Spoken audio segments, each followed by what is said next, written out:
South Dakota has one of the largest Lakota reservations in America. Unfortunately, many live in poverty, malnourishment, and little health care. The tribal elders often warned us of a troubled spirit that walks through the night. We should have listened to them. But before I begin our story, let me tell you briefly about Amazon and some of the deals they have left. Although the holidays are behind us now, Amazon still has plenty of bargains. Those include electronics, makeup, fashion, computer parts, and many more to choose from. Look at my links below and let them guide you to Amazon and some of the deals available to you. Now on to our story. Me and my cousin were very close growing up. He had depression, but I never really understood what that meant. Years ago, he died in the woods outside of our reservation with a rope around his neck, hanging from a tree. Unfortunately, a lot of our young people have attempted the same thing. There's not much hope in our reservation for a brighter future. Without my cousin, I was lost. I had no purpose, no friends.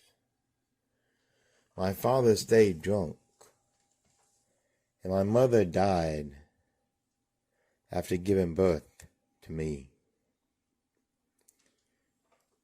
I didn't socialize very much with the other kids either. No, instead I found myself alone and often in the woods with my thoughts,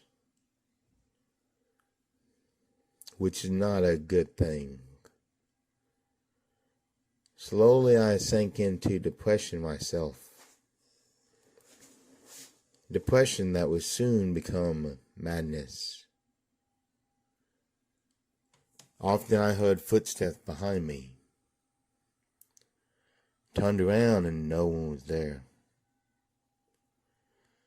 I even heard whistles in the woods after dark. One particular whistle seemed to follow me. But once again, looking around, no one but me was there. It had gotten so bad that I felt the trees and shadows watching me as I walked through the forest alone with nasty and dirty thoughts in my mind. I found myself making a noose and finding the perfect tree to tie it to. I told no one, not my drunk father, not my classmates, not my teachers. I don't think anyone would have cared. I was poor, like many on my reservation, with no friends, no family, and no future. So one day I found a tall tree in the forest I could climb up, tie the noose to, place the noose on my neck, and then jump to the ground below. At last I would find peace. It may be painful, but I hoped it would be quick. Then the whistling came, but this time it was closer. I saw a tall man walk into the clearing of the woods. He wore a long black coat, was very thin, reminded me of a skeleton covered with a coat. He also had a tall black hat. His face was strange, to say the least. I don't remember a face. I don't remember a nose. I don't remember a mouth. But I do remember two orange eyes that glowed.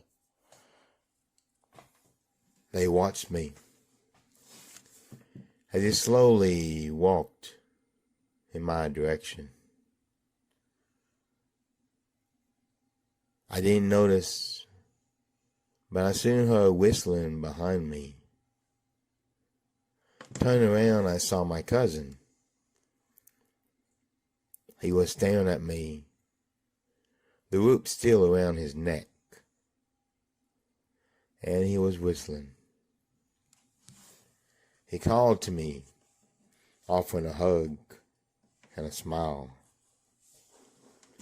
I missed my cousin, so I ran to him as quick as I could and jumped up, expecting him to catch me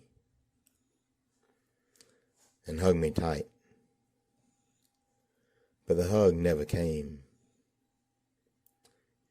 As I leaped through the apparition that was my cousin, I now noticed the cliff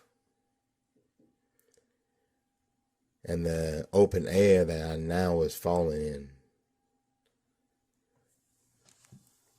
The ground came to me quickly, and I died on impact. My body lay broken on the ground, but my soul was finally free. As my eyes opened, my cousin was there. We sang, danced, and whistled a lively tune. That's when we noticed the tall man was there too. My cousin called him Walking Sam. He approached us and joined us in whistling the tune I heard earlier in the forest when I was still alive.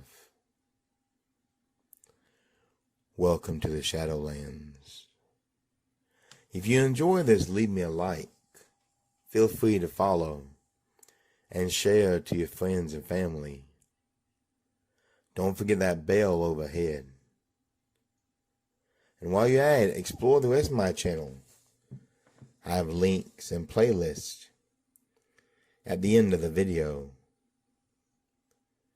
You're welcome to come back next week as we continue to explore America and its cryptids once again.